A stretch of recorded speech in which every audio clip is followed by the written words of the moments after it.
Brain stroke করেছে, মাথায় চাপ নিতে পারিনি। চিন্তা করে এসে লেগে তিনি হার্ট অ্যাটাক করেছে।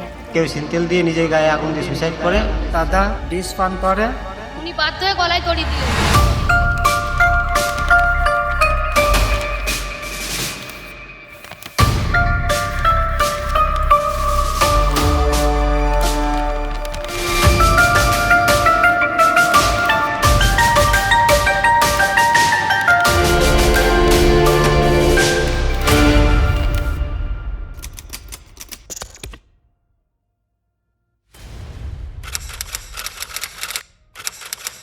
এই সায়া চক্করে আমার বাবা আজ 10 থেকে 15 দিন ধরে ঘোরাঘুরি করছিলেন, কারণ 2002 সালে ওনার নাম ছিল না। ওই ক্ষেত্রে উনি খুব টেনশন করছিলেন, এদিক এদিকে কাগজপত্র নিয়ে খুব ঘাটাঘাটি করছিলেন।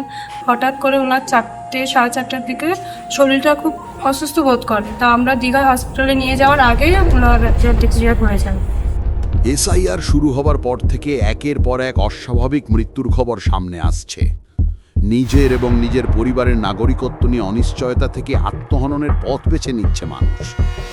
এরা সবাই প্রায় 70 থেকে 80 বছরের ওপর এ রাজ্যে বসবাস করছেন।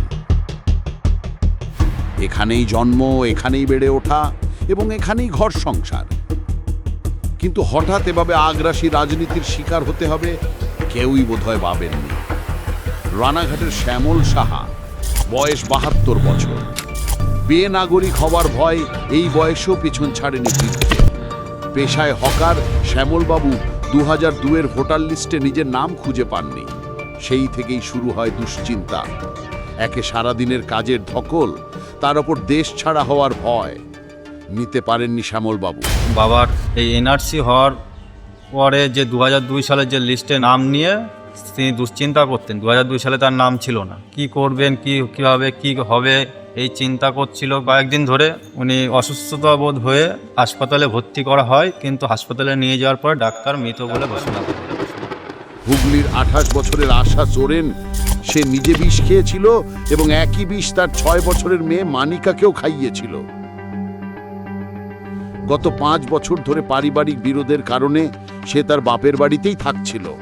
তার এসআইআর ফর্ম বাপের বাড়ি থেকে নয়, শুধু স্বামীর বাড়ি থেকেই ইস্যু হবে। এই নিয়ে আতঙ্কে ভুগে সে বিষ খেয়ে আত্মহত্যার চেষ্টা করে। বিগত 4-5 বছর সাংসারিক অশান্তির জেরে বোন আমাদের এই বাপের বাড়িতে থাকে। তো এখন যে এসআইআর ফর্ম সবাই আমাদের বাড়িতে সবাইকে দিয়েছিল, তো বোন পায়নি বলে ভাগ্নি আর বোন দুজনেই বিষ খেয়ে আত্মহত্যার চেষ্টা করে। তো পরবর্তীকালে বোন ভর্তি ছিল কলকাতা পিজি, তো সেখানে বোন মারা যায়। বিমান প্রামাণিক, বীরভূমের বাসিন্দা, 54 বছর বয়স। পরিবারের সদস্য এবং স্থানীয়দের অভিযোগ, এসআইআর সংক্রান্ত মানসিক চাপে তার স্ট্রোক হয়েছিল। ভোটার তালিকায় তার উপাধি ভুল ছিল এবং এই অসঙ্গতি এসআইআর প্রক্রিয়ায় কী প্রভাব ফেলতে পারে তা নিয়ে তিনি নাকি ভীষণ উদ্বিগ্ন ছিলেন। আমার দাদার নাম ভোটার লিস্টে না থাকায় এসআইআর আতঙ্কে ভুগছিলেন। সেই আতঙ্কের কারণে আমার দাদা হৃদরোগে মারা যান। সারা রাজ্য জুড়ে এ পর্যন্ত 40টিরও বেশি প্রাণ চলে গেছে। 40 জন মানুষ। রাজনীতি থাকবে রাজনীতির জায়গায়, কিন্তু বাংলা জয়ের স্বপ্নে বুঝে বিজেপি যে নোংরা খেলায় মেতেছে, তার মাসুল দিতে হচ্ছে সাধারণ খেটে খাওয়া মানুষকে। এই প্রাণ কি আর ফিরে আসবে? ওই পরিবারগুলো কি আর ফিরে পাবে তাদের প্রিয় মানুষটিকে? নিজের দেশের মানুষের সাথেই এ কেমন প্রতারণা? এ কি আমার দেশ নয়?